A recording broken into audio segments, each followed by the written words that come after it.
ദുബായിൽ പൊതുഗതാഗത രംഗത്ത് കൂടുതൽ വികസന പദ്ധതികൾ നടപ്പിലാക്കി Dubai roads and transport authority. 726 പുതിയ ബസ് ഷെൽട്ടറുകളുടെ നിർമ്മാണമാണ് RTA പുതുതായി പൂർത്തിയാക്കിയത്. എമിറേറ്റിലെ പ്രധാന കേന്ദ്രങ്ങളിലെല്ലാം സജ്ജമാക്കിയിരിക്കുന്ന ഷെൽട്ടറുകൾ പ്രതിവർഷം 19.2 കോടിയിലേറെ യാത്രക്കാർക്ക് പ്രയോജനപ്പെടുമെന്നാണ് വിലയിരുത്തൽ.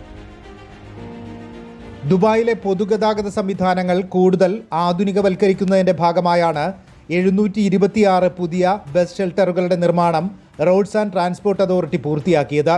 നഗരത്തിന്റെ അടിസ്ഥാന സൗകര്യ വികസനത്തിൽ സുപ്രധാന ചുവടുവയ്പായാണ് ഇതിനെ വിലയിരുത്തുന്നത്.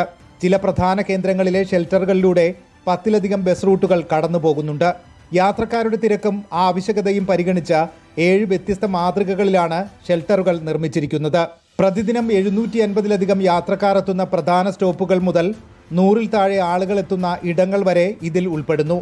പ്രധാന സ്റ്റോപ്പുകളിൽ എയർ കണ്ടീഷൻ ചെയ്ത ഭാഗവും തുറസായ തണൽ ഇടങ്ങളും പരസ്യങ്ങൾക്ക് പ്രത്യേക സംവിധാനവും ഒരുക്കിയിട്ടുണ്ട്. ബസ് റൂട്ടുകളുടെ മാപ്പുകൾ, സമയക്രമം തുടങ്ങിയ വിവരങ്ങൾ നൽകുന്ന ഡിസ്പ്ലേകളും ഇവിടെ സജ്ജമാക്കിയിട്ടുണ്ട്. ഭിന്നശേഷിക്കാർക്ക് സുഗമമായി ഉപയോഗിക്കാവുന്ന രീതിയിലാണ് എല്ലാ ഷെൽട്ടറുകളും നിർമ്മിച്ചിരിക്കുന്നത്. വീൽചെയർ ഉപയോഗിക്കുന്നവർക്കായി പ്രത്യേക സൗകര്യങ്ങളും ഉൾപ്പെടുത്തിയിട്ടുണ്ട്. പൊതുഗതാഗത സംവിധാനങ്ങൾ ഉപയോഗിക്കാൻ കൂടുതൽ ആളുകളെ പ്രോത്സാഹിപ്പിക്കുന്നതിന്റെ ഭാഗമായി കൂടിയാണ് പുതിയ പദ്ധതി. Reporter, Dubai.